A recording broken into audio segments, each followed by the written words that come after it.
Thanks for tuning in to the Dick Allan Show. This is Rick. I'm your host. Man, jack that up. Last business I talked about was purchasing a business and starting up a business with little or no money that I had done. This next one, I'm going to talk about another business that I bought, and the pattern is so simple. One morning, I'm out surfing with my friend Shane. Turns out he's moving to Arizona. He was an entrepreneur. I didn't know exactly what he did, except, he did something in the construction market. But he had a striping company, painting parking lots, putting in handicap signs and so forth. We were out surfing. He's like, hey, you want to buy my business? A week or two later, I went out with them and throwing in a few handicap signs, a few wheel stops, painting some stripes, whatever, and I was like, so how much you billing for this? He's like, oh, this is about $500. And I was like, okay. How much did you spend? About $100 in materials. And I was like, huh, man, we were here for 2 hours, probably drive time, picking up materials, whatever you could say, maybe 4 hours.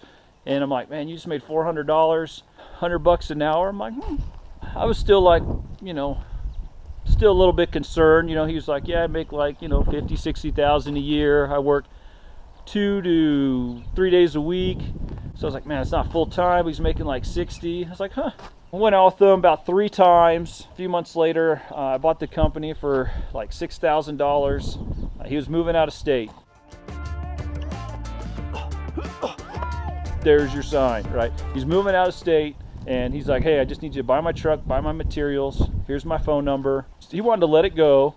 He was moving and the clock was ticking, so it was like, take something or nothing. It wasn't a hard negotiation. Like, I wasn't like, I will pay you this. He was just like, hey, I need, $6,000, the truck, my big paint rig, and all the other materials. It's probably like, if I had to buy it all new, it's probably like $12,000 in materials. Some of the stuff was old. It worked though, So I did that, 3 days of training.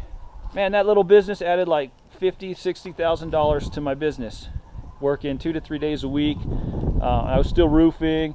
I didn't need any employees for it. If you haven't caught on yet, this is your sign.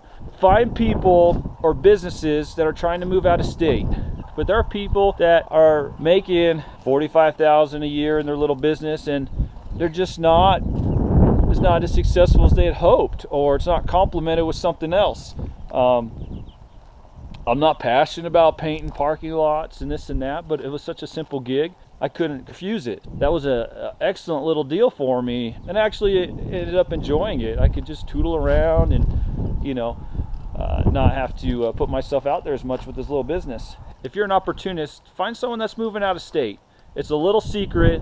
I don't think I've heard anyone else talk about it, but there's people that have to get on with life. They're retiring, their family needs to move, medical, whatever it is. You keep their business alive and it can be a win-win. Thanks for checking this out. Hopefully you learned something from my experience in my Crash and Burn series.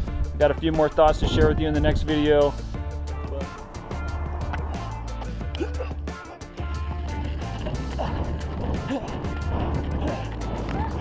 You're nuts.